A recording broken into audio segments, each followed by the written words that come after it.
ressemble. Il est le Dieu de gloire, élevé dans les cieux. Personne n'est comme lui. Personne n'est comme lui. Personne n'est comme lui. Personne n'est comme lui. Personne n'est comme lui.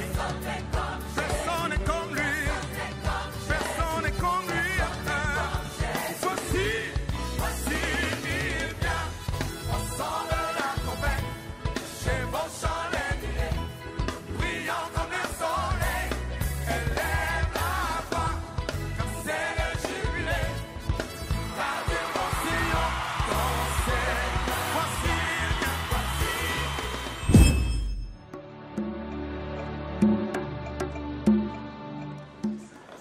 J'espère qu'après le feu de Pentecôte, on n'est pas fatigué.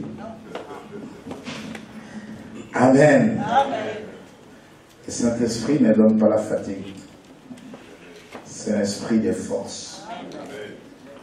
Et Jésus était loin du Saint-Esprit et des forces.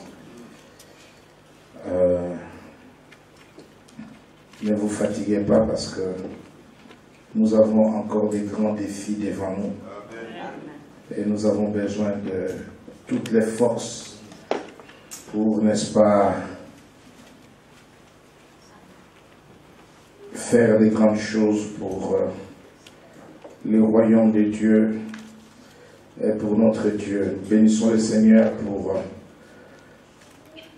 tout ce que Dieu a bien voulu faire en son temps, en ces lieux.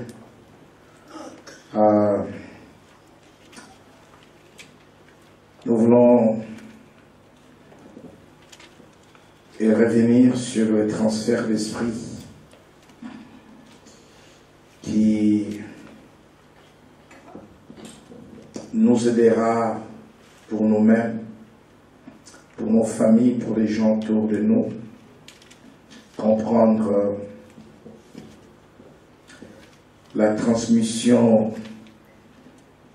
des liens générationnels de père au fils, des choses pour lesquelles nous souffrons par attachement à nos origines, par attachement à nos familles, par attachement à nos clans, par attachement aux milliers, à l'environnement. Les transferts d'esprit. On peut parler des transferts d'esprit de manière bonne, et quand il s'agit du transfert de l'onction et de la puissance, parce que le transfert de l'onction est biblique, Élisée a transmis une double portion de son onction sur Élie. Mais dans ces chapitres, quand nous parlons des transferts d'esprit, ici nous mettons l'accent sur les esprits démoniaques, maléfiques. Et dans ces chapitres, nous aborderons aussi le sujet de liens d'âme démoniaques. Chaque personne qui vit sur la terre représente en elle un monde de réalité naturelle, mais aussi des réalités spirituelles. Parce que l'homme vit toujours avec ces deux dimensions. Que tu le veilles ou pas. Dimension naturelle, c'est-à-dire physique, mais aussi dimension spirituelle. Aucune des deux dimensions ne peut échapper à quelqu'un. Tout homme est physique et tout homme est spirituel. Et je mais un accent quand on parle de la dimension spirituelle.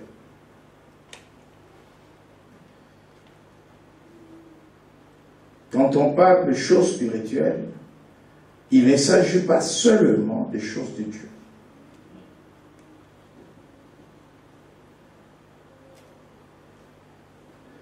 Et donc, quand on parle de choses spirituelles, de la dimension spirituelle, où il peut s'agir de Dieu, comme il peut s'agir de Satan. Bien. Et donc, à la dimension physique, spirituelle de l'homme, il faut ajouter une troisième dimension qui est la dimension culturelle. On ne peut pas trouver quelqu'un qui soit sans culture.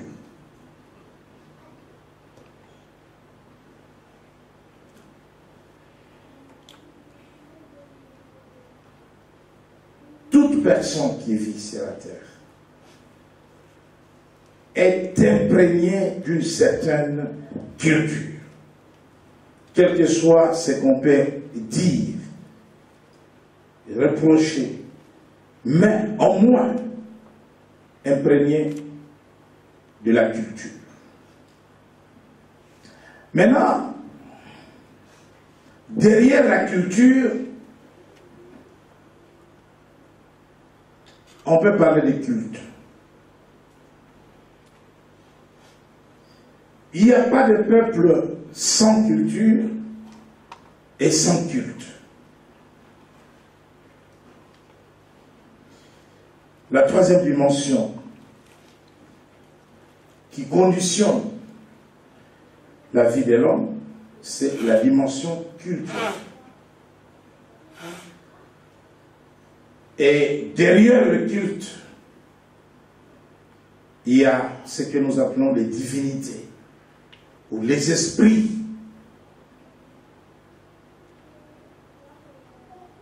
Qu'on vénère.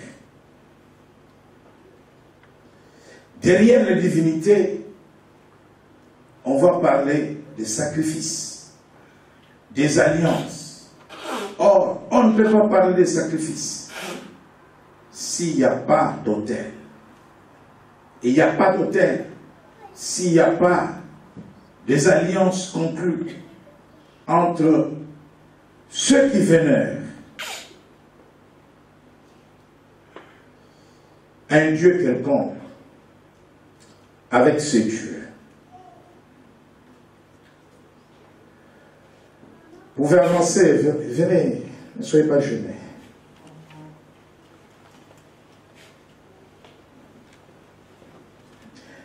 En effet, tout individu, toute personne née d'un père et d'une mère vit sous l'influence de ses parents biologiques, sous l'influence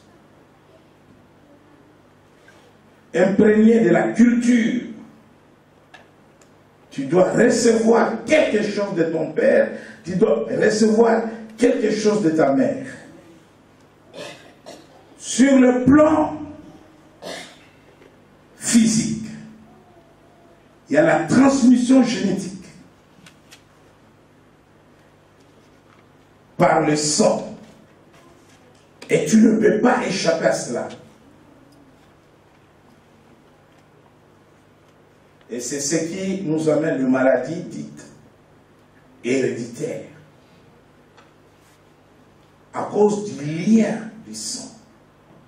Et le lien du sang est très fort. Parce qu'à cause du lien du sang, tu peux souffrir d'une maladie dont avait souffert ton grand arrière grand-père. Tu ne l'as pas connu. Tu n'as même pas entendu parler de lui. Mais une maladie dont il avait souffert peut se retrouver sur un élément de la 4e génération.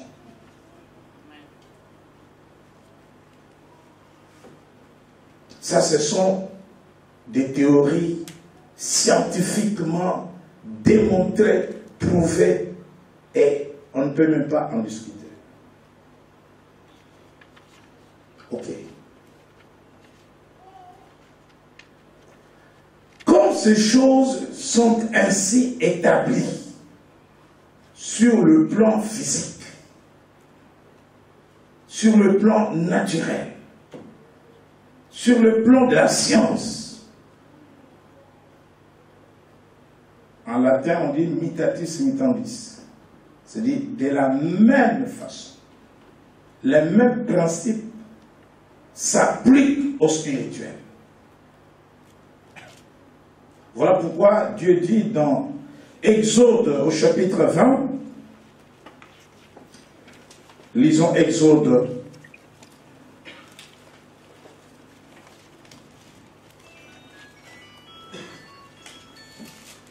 Exode 25. Nous lisons la parole de Dieu, Exode 20, verset 5. Tu ne te prosterneras point devant elle, et tu ne les serviras point. Car moi, l'Éternel, ton Dieu, je suis un Dieu jaloux, qui punit l'iniquité des pères sur les enfants, jusqu'à la 3e et la 4e génération de ceux qui me haïssent. Jusqu'à la 3e et 4e génération. Je punis l'iniquité de père sur les enfants. Pour ceux qui viennent de nous rejoindre, ce soir nous parlons du transfert d'esprit. Donc sur le plan physique, tu peux hériter les caractères de ton père, de ta mère. Tu peux hériter de la morphologie, de la forme physique, de la taille par exemple. On voit un enfant qui a le visage de son père ou de sa mère. Un jour, j'étais à l'école, et le directeur d'école m'avait approché. Vous êtes le parent, le père de Bruno?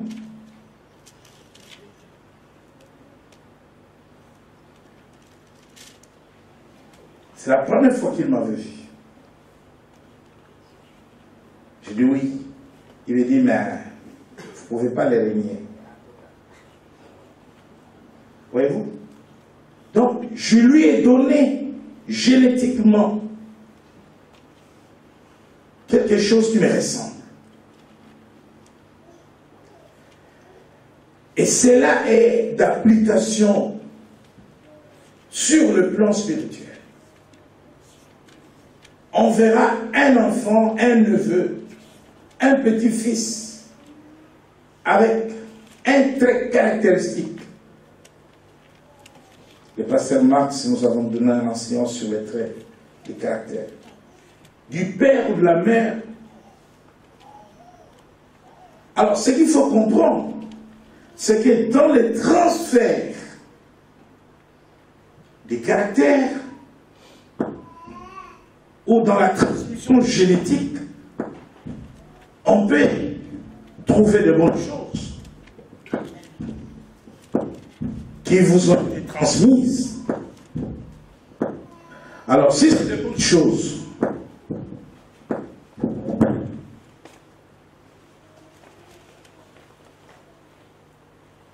merci.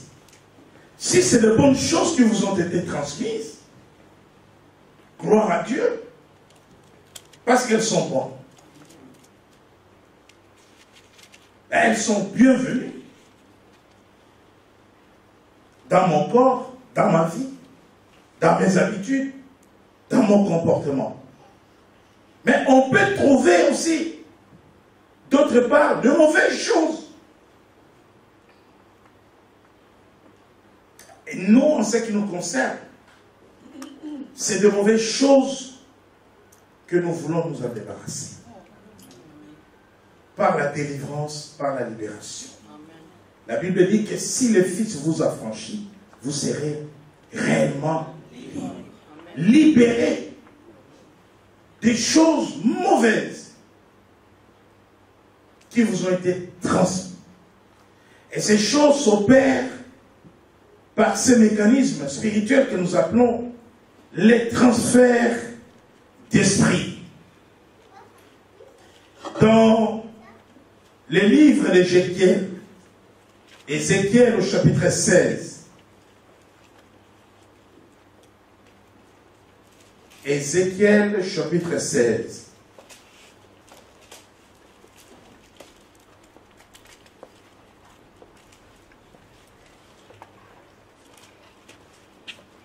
du verset 1er au verset 6. Nous allons comprendre quelque chose sur les origines naturelles et spirituelles. Ézéchiel chapitre 16, versets 1 à 6, je lis la parole au nom de Jésus. La parole de l'Éternel me fut adressée en ces mots. Fils de l'homme, fais connaître à Jérusalem ses abominations. Tu diras, ainsi parle le Seigneur, l'Éternel à Jérusalem. Par ton origine et ta naissance, tu es du pays de Canaan. Ton père était un Amoréen et ta mère une Étienne. À ta naissance, au jour où tu naquis, ton nombril n'a pas été coupé. Tu n'as pas été lavé dans l'eau pour être purifié. Tu n'as pas été frotté avec du sel. Tu n'as pas été enveloppé dans des langes. Nul n'a porté sur toi un regard de pitié pour te faire une seule de ces choses. Par compassion pour toi, mais tu as été jeté dans les champs le jour de ta naissance, parce qu'on avait horreur de toi.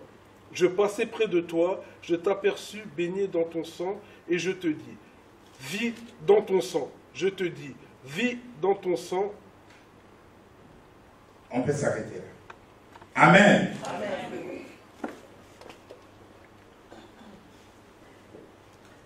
Chaque pays, chaque peuple représente un patrimoine spirituel et culturel. Et c'est ce patrimoine-là, spirituel et culturel, qui est transmis par les transferts d'esprit des ascendants aux descendants. Nous allons ici prendre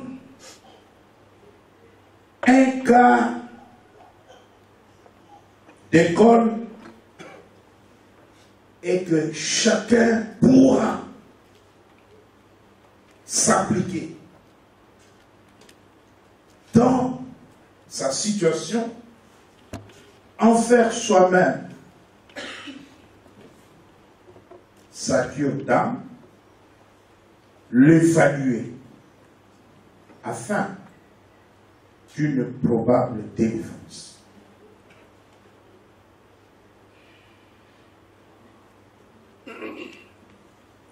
Dans ce texte, l'Éternel venait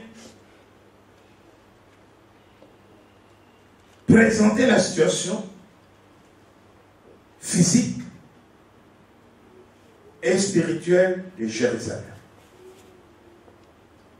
Au verset 4, à ta naissance, au jour où tu naquis, l'histoire de toute personne sur la terre est liée aux circonstances de sa naissance.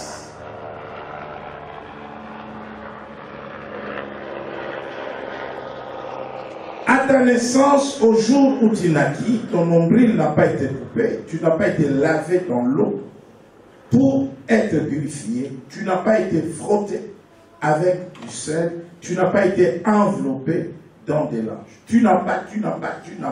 À la naissance. Tout part à la naissance.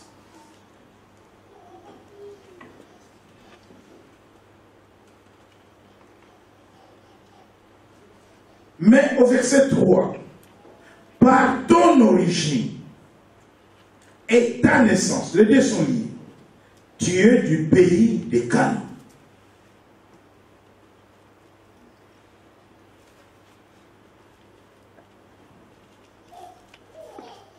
Ton père était un Amoréen et ta mère est une Héthienne.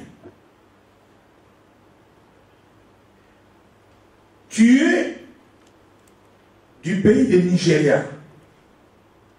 Le Nigeria, c'est le pays. Ton père est Yoruba. On dit Yoruba. Yoruba. Mais du Nigeria. Du pays du Nigeria. Et ta mère est Aoussa. Aoussa. Merci.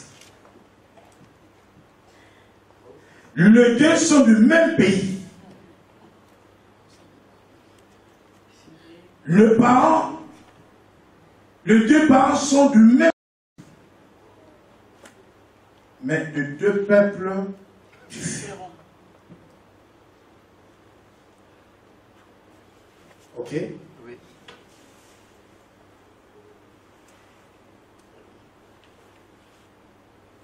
Quel est le problème dans la situation des Cananéens ici?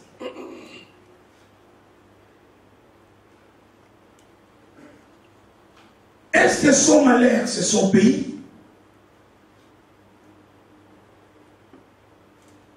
C'est l'ethnie de son père ou c'est l'ethnie de sa mère?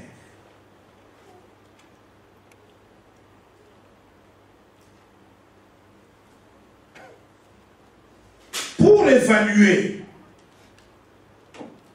et comprendre l'état d'âme et la situation spirituelle de ces personnages, nous allons d'abord essayer de comprendre et de situer géographiquement son pays.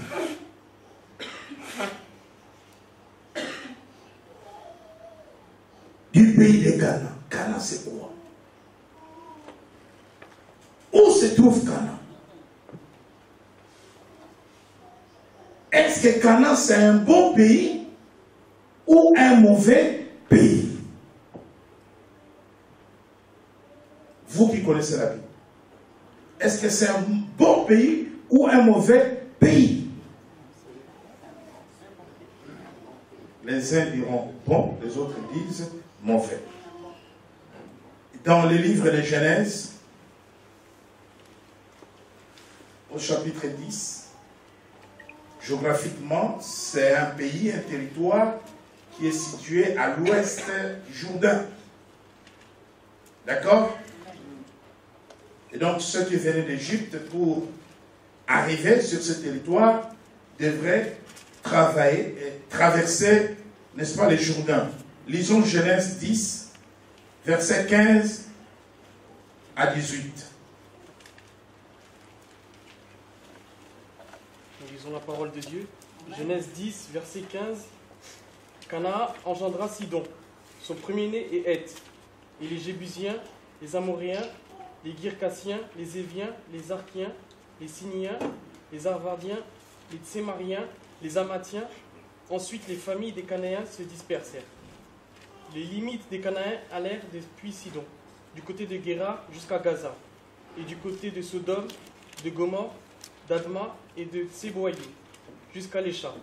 Ce sont là les fils de Cham selon leur famille, selon leur langue, selon leur pays, selon leur nation. Merci. Amen. Amen. Bien.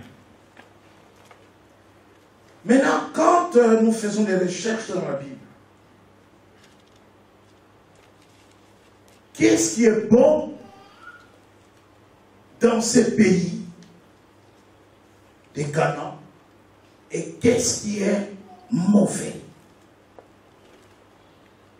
Quand on étudie la Bible, on se rend compte que Canaan n'est pas un mauvais pays.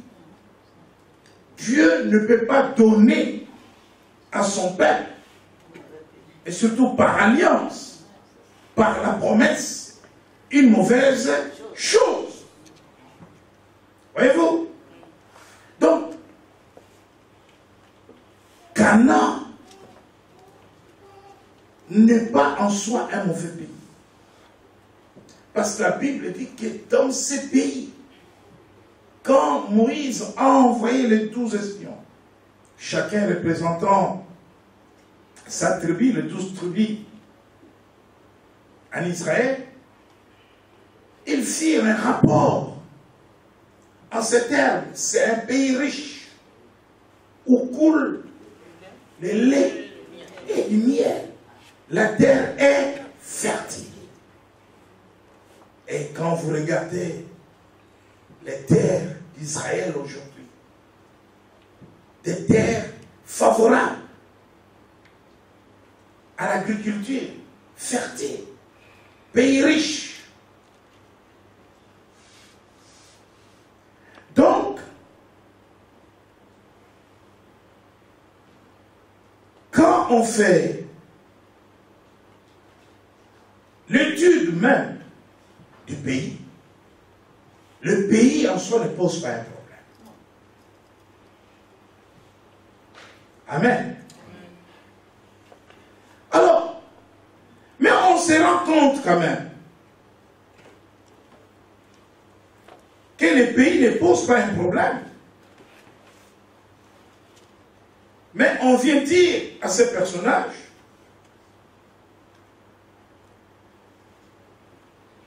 que ton père était un Amoréen et ta mère était une Étienne. Mais on va se rendre compte que cette personne était liée, enchaînée dans la malédiction, dans l'impureté. Parce qu'ici, on dit qu'à sa naissance n'a pas été lavée, que cette personne était dans des liens. Les cordons, le nombril n'a pas été coupé. Le lien de la servitude.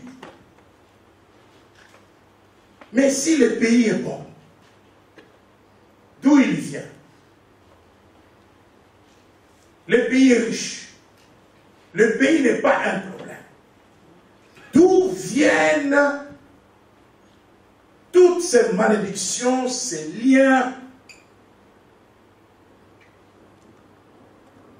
dans la vie de cette personne? On va aller maintenant fouiller la vie de son père. Parce que dans le pays, on n'a pas trouvé quelque chose qui puisse lui transmettre les liens de servitude, de malédiction, l'impureté. Il dit, il n'a pas été lavé à sa naissance. C'est une personne impure, sale. Et vous verrez que Dieu dit, je passais près de toi, je t'aperçus, baigné dans ton sang, et je te dis, vis dans ton sang. Nul n'a porté sur toi un regard de pitié pour te faire une seule de ces choses. Ton nombril n'a pas été coupé. Lien. Tu n'as pas été lavé dans l'eau pour être purifié, sale. Impureté, vie du péché. D'où ça vient tout ça? Est-ce que quelqu'un comprend? Est-ce que tu comprends la démarche pour évaluer ta propre situation? Il y a un exercice à faire à la fin. Chacun va s'appliquer la méthode. Donc, nous sommes en train de fouiller. Le pays est bon. En tout cas, tous ces problèmes ne sont pas liés à Canaan. Maintenant, on va aller quand même fouiller la vie du père et de la mère. Ok? Il dit, ton père était un Amoréen. Et ta mère était une Étienne. Ah. Ce qui est bon pour cette personne, on lui donne dans sa fiche des recherches, d'études, tous les éléments qui vont l'aider à comprendre sa situation. Parce que vous avez des gens aujourd'hui, tu es de quelle origine? Bon, je suis français. Hein. Ah oui, mais ce n'est pas une origine.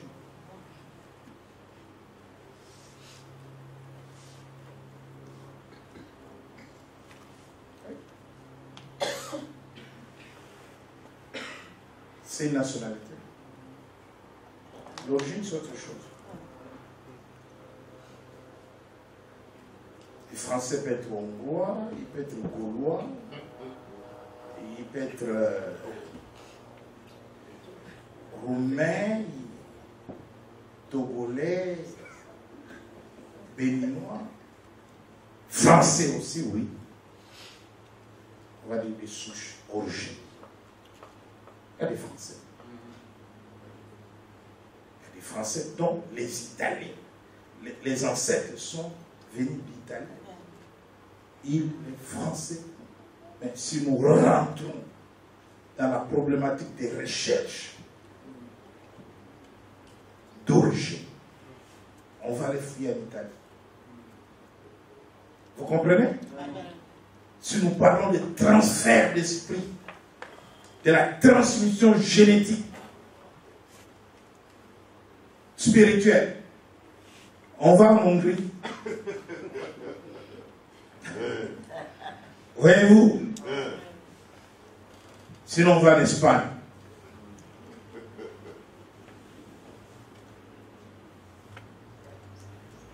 Et c'est pour ça que le vieux n'a pas été compris. Quand il a dit qu'il est français depuis 1000 ans, et l'autre depuis 30 ans, il a dit une vérité profonde, mais il n'a pas été compris. 1000 ans, ça veut dire que ancêtre. Donc, c'est son origine. Et l'autre, c'est la nationalité. Voyez-vous? Donc, dans les combats spirituels, ce n'est pas la nationalité qui compte, c'est l'origine. Ouais. Bien. Maintenant, on vient nous dire que son père, Amoréen, et la mère était une Étienne. Ah! On va chercher à comprendre l'origine du mot amoréen. Commençons par le père. Parce que tu dois faire la balance entre le père et la mère, la fiche du père, la culture. Si les deux parents ne sont pas issus du même peuple, dans la fiche du père, tu vas chercher la culture du père. Et je vous ai dit que derrière la culture, il y a les coutumes, il y a les cultes, il y a les divinités, il y a les autels, il y a des alliances. Ok? Le breton. Voilà, quand je parle des origines, je ne parle pas de la nationalité. Parce que quand je vais faire la fiche, le père est breton, la mère est corse. Voyez-vous, le pays c'est la France. Breton, corse. Les bretons n'ont pas les mêmes coutumes que les corses. Il y a des gens qui pensent qu'ici il n'y a pas de coutumes. ils ont leur langue, ils ont leur tradition, ils ont leurs croyances, ils ont leur... La langue française, c'est la langue de la République. Pour mettre tout le monde ensemble. Mais il y a des ethnies et des coutumes. Je travaille avec une psychiatre qui est de la Bretagne, qui me parle beaucoup des coutumes de Bretagne. Tradition, coutume, croyance. Donc, amoréen, père amoréen, on va chercher dans la Bible. Amoréen. Et comme nous allons chercher dans la Bible, le temps ne nous permet pas de fouiller tous les textes, ben, je vous donne les éléments. On va se rendre que dans Deutéronome, je pense, au chapitre 23, quelque chose est dit par Dieu sur les Amoréens.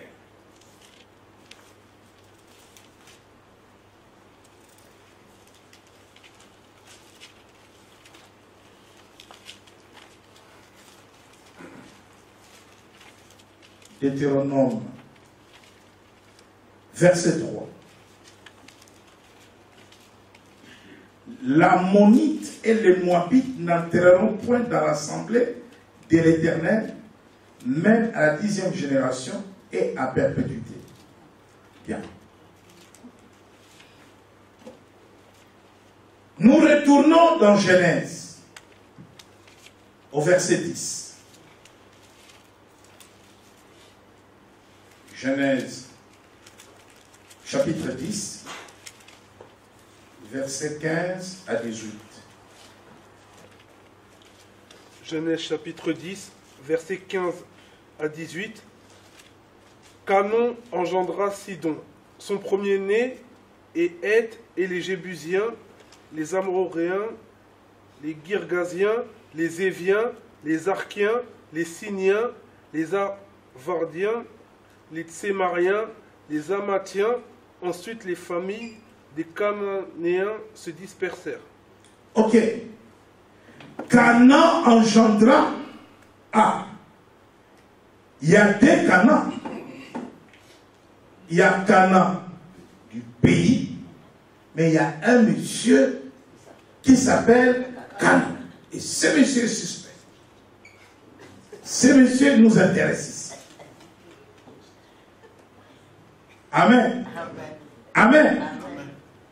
Donc, l'Amoréen est issu de monsieur qu'on appelle Canaan.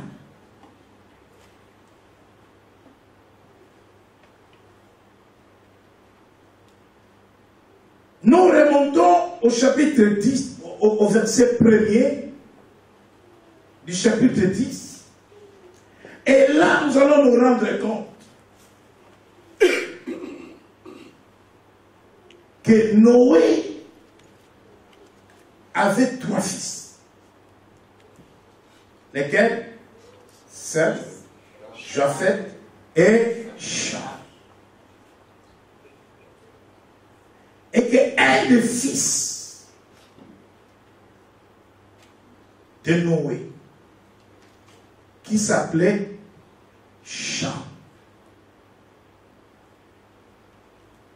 avait péché contre son père. Ok? Mais son père va maudire. Pas Cham, mais son fils Canaan. C'est Cham qui avait péché contre son père. Mais le père n'avait pas maudit le fils, il a maudit le petit-fils. Vous comprenez? Vous comprenez? Amen. La malédiction prononcée par Noé à Cham. Il a dit à Cham, maudit Canaan, fils de Cham. Cette malédiction correspond à la loi de Dieu dans Exode 25. Je bénis l'iniquité du Père sur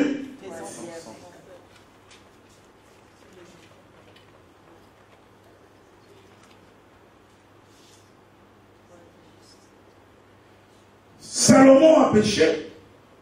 Dieu dit, de ton vivant, je ne vais pas déchirer le royaume. Mais, après toi.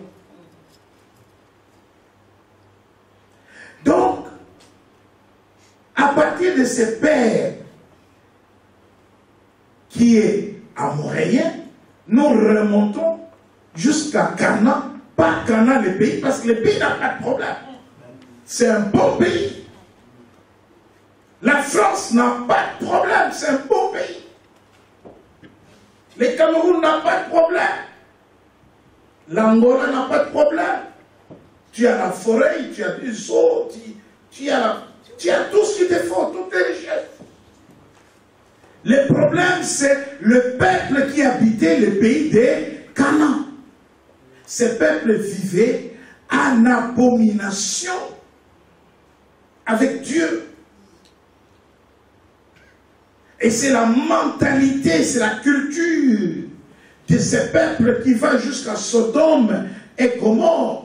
Maintenant, on va chercher quelles sont les caractéristiques des Cananéens. Parce que l'Amoréen est Cananéen. Le péché commun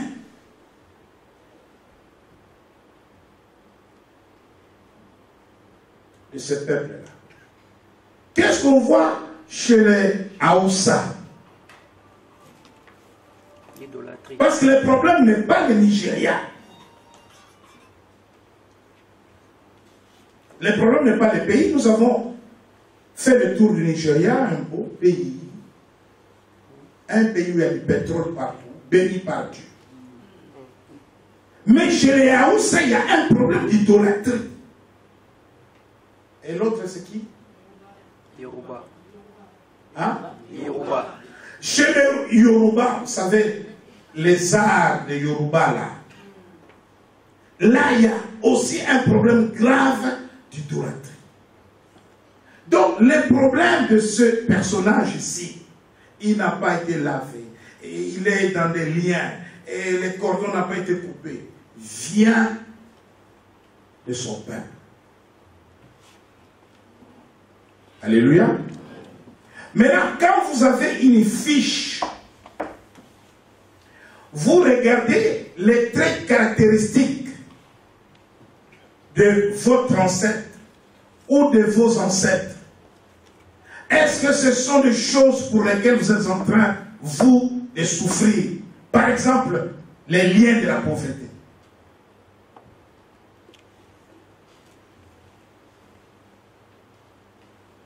Les liens de la pauvreté. Mort précoce, fausse couche, séparation, pas de mariage.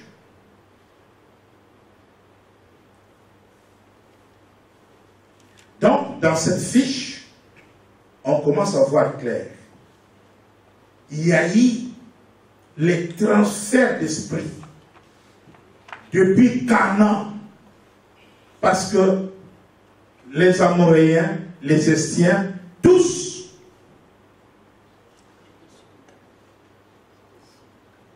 sont issus de Canaan. Et on fait une fiche avec les traits caractéristiques des Amoréens et des Estiens.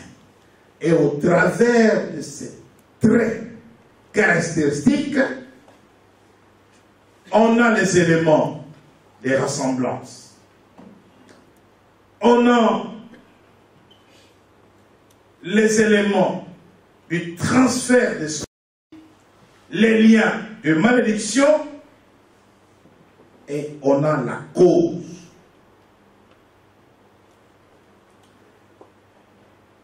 Maintenant, quels sont les moyens de transmission des Canaan aux Amoréens, aux Sidoniens, à tout le peuple qui habitait le territoire? Comment spirituellement la malédiction des grands-parents, arrière-grands-parents, a été transmise aux descendants? Toute transmission spirituelle s'opère par les moyens que je vais vous énumérer. Premièrement, le sang. Le lien du sang, c'est un lien très fort. Le sang. Le sang transmet la nature physique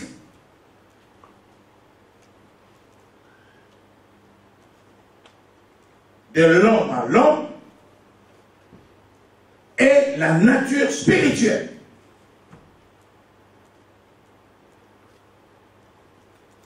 Le sang, un lien fort. C'est pour cela que même dans la transfusion, on va chercher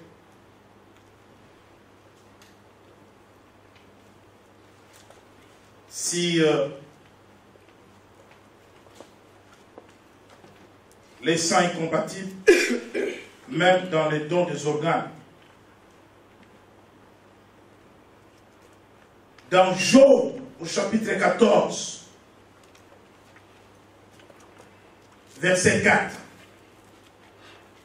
la Bible dit ceci: comment d'un être souillé sortira-t-il un homme pur? Il n'en peut sortir aucun. Retenez bien ce passage. Job 14, 4. Comment d'un être souillé sortira-t-il un homme pur? Sur le plan spirituel, à cause du sang, du lien du sang. Lisons Lévitique 17, 11.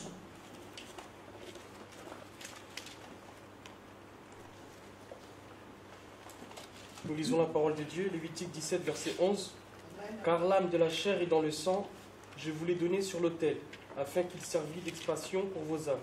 Car c'est par l'âme que le sang fait l'expiation. La vie est dans le sang. Deuxième élément, les transferts d'esprit et des liens familiaux. Deuxième élément, le nom. Il y a des noms dans les familles qui sont des noms travaillés dans le monde des ténèbres. Écoutez-moi bien. Qui sont des noms spirituels.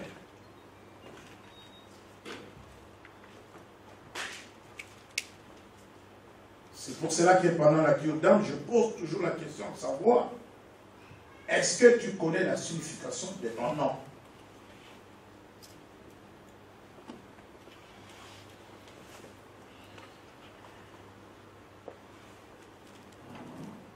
Un jour, au cours d'une consultation transculturelle,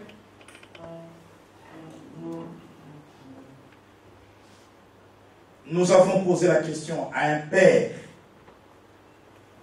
de nous dire la signification du nom de son fils.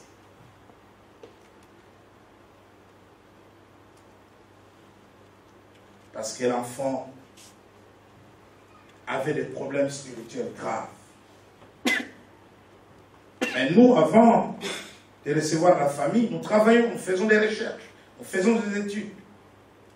Comme je suis en train de vous faire une étude, on travaille. Le père dit, j'ai trouvé ça dans un roman, et puis j'ai donné. Alors on lui dit que ce nom veut dire en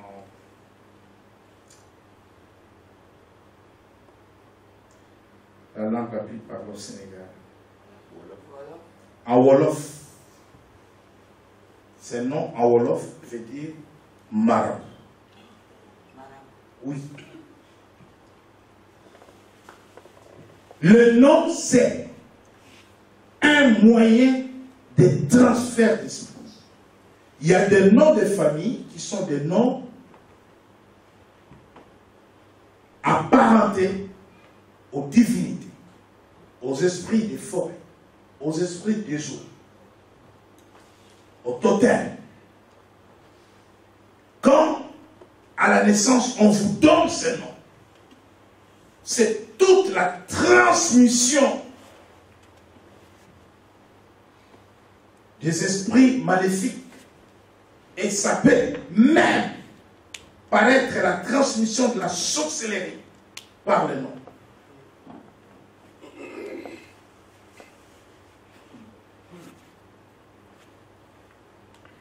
Dieu a trouvé que la seule façon de délivrer Jacob, c'est de changer son nom.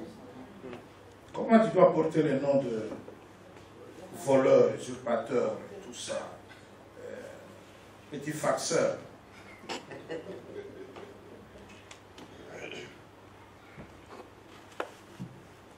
Ton nom devient Israël.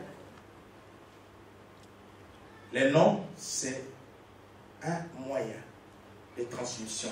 Vous savez, j'ai dit à beaucoup de chrétiens, beaucoup ont donné le nom de Shadrach, Shadrach, Abednego. Tous ces noms, ce sont des noms de divinités païennes babyloniennes qu'ils ont donné à Daniel et à leur compagnie. Tous les noms qui commençaient à l'hébreu par Bet-Sha, Bet-El, ça veut dire Dieu. Mais quel Dieu? Pas forcément le Dieu d'Israël. Et donc ça peut être lié à une divinité. Donc, le nom, c'est le deuxième moyen. Il y a même des pactes qui sont faits sur le nom. Très important. Donc, le nom suffit. On l'appellera.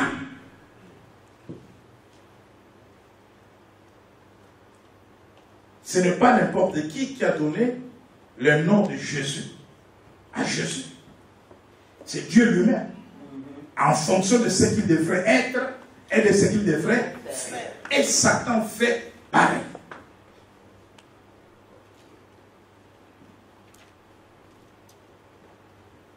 Un jour, je recevais en visite un enfant et je posais la question à la maman, pourquoi vous m'avez donné ce prénom? Et ce prénom était apparenté à la sirène des eaux. Non, on a dans un film. Et les esprits des eaux s'est manifesté dans la vie de la petite fille. Le nom, c'est un moyen de transmission. Le deuxième moyen, le troisième moyen, c'est l'héritage. Quand on parle de l'héritage, il y a l'héritage matériel, d'une part, mais il y a aussi l'héritage spirituel. Des fois, l'héritage matériel est conditionné. Attention! Vous qui allez vous disputer des villas, ce que le père a laissé, ce que l'oncle. Attention! Il y a le transfert d'esprit dans l'héritage. s'il a sacrifié des vies pour posséder la société qu'il laisse, les maisons qu'il laisse, tu vas gérer, tu vas assumer l'héritage spirituel. S'il a laissé des dettes, c'est-à-dire des sacrifices qu'il n'a pas fini de faire, parce que toi tu prends le bien, tu le feras. Et si tu ne le fais pas, c'est toi qui vas te... Voilà pourquoi beaucoup d'héritiers ne vivent pas longtemps. Parce que dans l'héritage, il y a le matériel, mais il y a aussi le spirituel.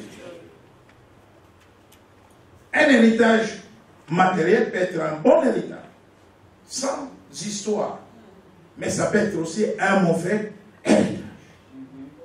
Et donc conditionné par l'héritage spirituel. Il y a des traditions, il y a des cultes de mort. Ce sont des transmissions, des cérémonies d'enterrement, des cérémonies quand il y a des naissances, quand il s'agit des jumeaux, des cérémonies quand il y a des mariages. Il y a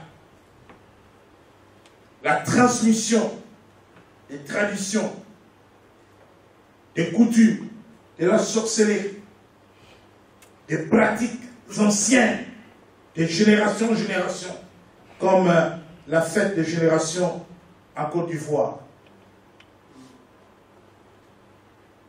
Des générations en génération. Il faut transmettre. Et ça, c'est le transfert d'esprit. Et enfin, il y a des alliances. Nous reviendrons sur les alliances prochainement. Il y a des alliances. Des alliances qui sont de moyens de transmission par les transferts d'esprit. Donc, pour revenir à notre cas d'étude d'Ézéchiel, vous avez compris que nous sommes remontés du pays d'origine et que dans le pays, nous n'avons rien trouvé qui puisse nuire à la vie de cette personne. Mais nous avons vu que par le Père et par la Mère, ces deux personnages nous ont permis de remonter jusqu'à Canaan. De Canaan à Noé, à la malédiction des Cham, mais sur son fils Canaan. Et là, on peut faire le boulot. Parce qu'on a résolu l'équation. Parce qu'on a trouvé. Voilà pourquoi beaucoup de chrétiens arrivaient à changer de nom après leur baptême quand ils avaient des révélations sur les origines de leur nom, s'il s'avérait que leur nom était apparenté aux divinités des ancêtres, au culte de vaudou, au culte de mort, au culte des ancêtres.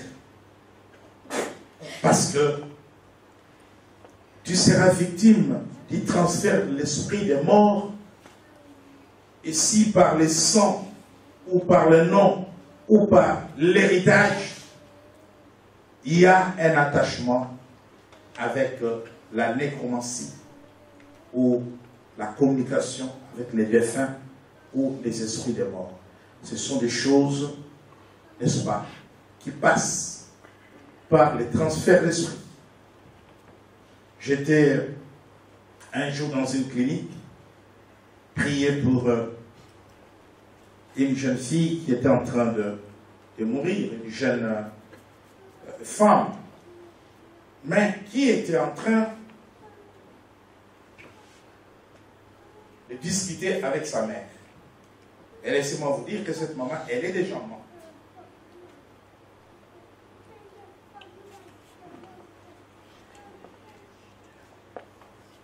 c'est par les transferts d'esprit.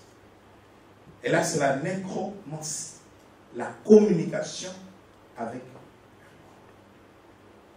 Et certains peuvent entendre des voix. Certains peuvent recevoir des messages, même par des songes. Parce que tout ne vient pas de Dieu, tout ne vient pas du Saint-Esprit, par les biais des transferts d'esprit. Donc, les transferts d'esprit fait de beaucoup de personnes des victimes de Satan.